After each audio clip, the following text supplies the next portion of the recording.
Afternoon, everyone. We begin with new information on the man in custody and accused of attempted murder from over the weekend. His name is Fabian Henderson, and he now stands formally charged with attempted murder, robbery with a dangerous weapon, and aggravated assault surrounding the Saturday morning incident. Court documents say a female victim invited Henderson and a friend over for a drink. After an argument, Henderson punched the woman and then stabbed her 10 times before leaving. Henderson told officers that he blacked out, but remembered seeing a large amount of blood in the victim's apartment before he left. He said he didn't mean to take the victim's phone and admitted that he likely did the stabbing. New at 4, police have identified the man found dead outside the old Grand Forks Inn and Suites. The body of 42-year-old Christopher McCormick of Grand Forks was found just after noon laying outside of the hotel. Investigators say there's no evidence of criminal activity, but they are still investigating the circumstances relating to McCormick's death.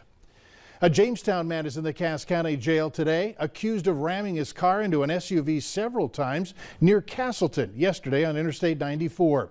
Joshua Buchanan was arrested for reckless endangerment, carrying a concealed weapon, driving under the influence of drugs, and other drug charges. Troopers say someone reported being hit from behind several times yesterday afternoon. It was Buchanan's vehicle that was later located on a farm approach just off an I-94 exit west of Castleton. Our start to the work week has been okay weather-wise, at least from a standpoint of temperatures and wind speed. Let's check in with Hutch to find out where it's all going tonight. Hutch? Mike, happy Monday to you and good evening, everyone. As we head into our evening, it's been a sunny day, delightful as far as conditions go, but we're going to see some changes as we head into the overnight hours. Notice a band of snow making its way out of Saskatoon. It is sliding south and east, and as it does so, it will bring with it increasing winds first and then a shot of a few flakes out there. Now, south winds will be increasing the closer you get to this system, so as it works its way into the Devil's Lake Basin, you're going to see those winds increase. Behind it, the winds become westerly and northwesterly and get quite gusty. So we have wind advisories, we have winter weather advisories for tonight, and the conditions for more of us will expand into your Tuesday with wind and snow causing some potential whiteout conditions in some areas. More on that in a minute. Right now, your planner for this evening. Fargo, temperatures steady in the mid-20s for a couple more hours and then falling off to the low 20s as we go through the late night hours. Look at this, a rise in temperatures as those gusty winds take hold. Tuesday, we do have some light snow making its way in, but very gusty wind in some spots could be in excess, Mike, of 45 and 50 miles per hour. Making tricky travel. We'll pinpoint where we think the concerns will be the greatest here in a moment. All right, we'll look forward to that. Thanks, Hutch. President Biden is considering reversing course on banning Russian oil imports. It was talked about during a lengthy video conference with European allies today. Meanwhile, the United Nations says the invasion of Ukraine is creating the largest growing refugee crisis in Europe since World War II. Skylar Henry has the update. In the 12 days since Russia invaded Ukraine, oil prices have skyrocketed to their highest levels in more than a decade. Now the Biden administration is considering a ban on Russian energy imports, while also hoping to lessen the pain for Americans at the pump. No decision has been made at this point. What the president is most focused on is ensuring we are continuing to take steps to deliver punishing economic consequences on Putin. President Biden discussed Ukraine in a video conference with the leaders of France, Germany, and the United Kingdom, as some European allies also look for ways to cut consumption of Russian oil. You can't simply close down use of oil and gas overnight, even from Russia. Ukrainian negotiators say a third round of talks with the Russians have yielded some progress on civilian evacuations. So far, failed ceasefire attempts have upset efforts to create safe corridors. The United Nations says more than 1.7 million people have fled Ukraine since the invasion began.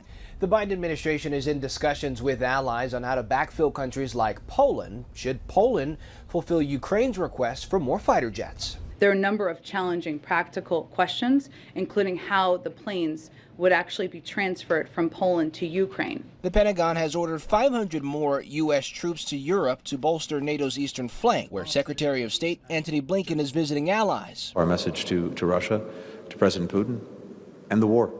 End it now. Blinken says there have been no decisions on keeping U.S. forces in the region permanently. Skylar Henry, CBS News, the White House.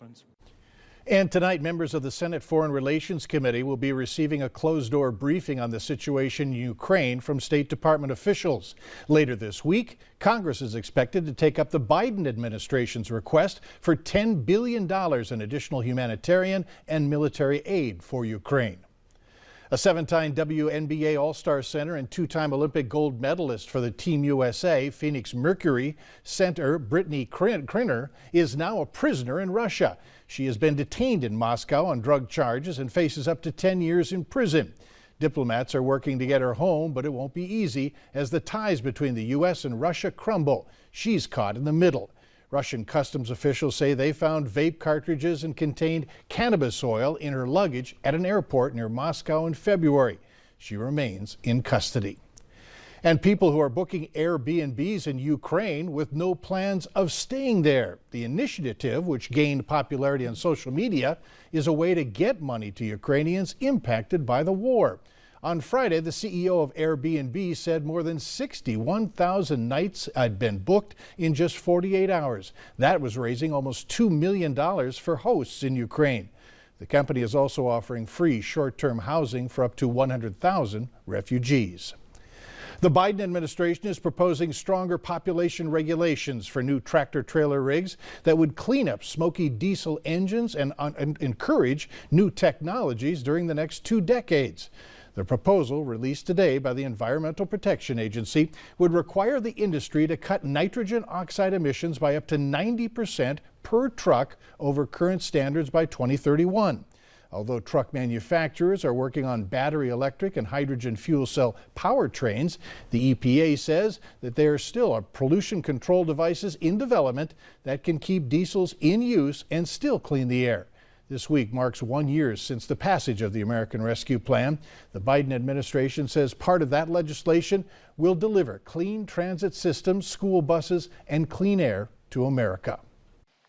Imagine a future, the freight trucks that deliver bread and milk to our grocery store shelves, and the buses that take children to school and parents to work. Imagine all the heavy-duty vehicles that keep our supply lines strong and allow our economy to grow. Imagine that they produced zero emissions.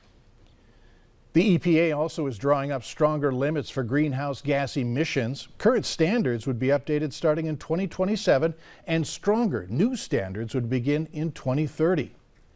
The People's Convoy made their way to Washington, D.C. The trucks drove 2 loops around the beltway surrounding Washington yesterday, moving traffic into a slower pace and impacting traffic and making their position known to lawmakers at the nation's capital. People crowded onto overpasses in support of the People's Convoy, holding signs and American flags. The Washington Post reported that according to a convoy organizer, protesters intend to travel on the Beltway every day this week until their demands are met. The Crookston Catholic Diocese is admitting a former priest acted highly inappropriately and in a way that caused lasting harm to individuals and scandal in the diocese. This admission came in a letter regarding Monsignor Roger Grundhouse. We previously spoke with Ron Vasic, the victim making the claims against the Monsignor. Vasic said he was abused in 1971, and he told the diocese about it in 2011. In 2017, he filed a lawsuit against the diocese and then Bishop Michael Heppner, who did not take sufficient measures to investigate the abuse. Heppner was since ordered to step down by the Pope. Well, the old Kmart building in South Fargo is coming down. Property developers started demolition today, focusing on the interior of the building. The focus will be to recycle as much of the building material as possible, and when that's completed, we are told that they'll move to the exterior walls. The building on South University Drive has sat vacant for more than 2 years. There are plans to build elderly low-income housing on the west side of the lot and a shopping center to University Drive. Company officials hope to break ground on the residential buildings by this summer and hope to wrap up the project by next fall.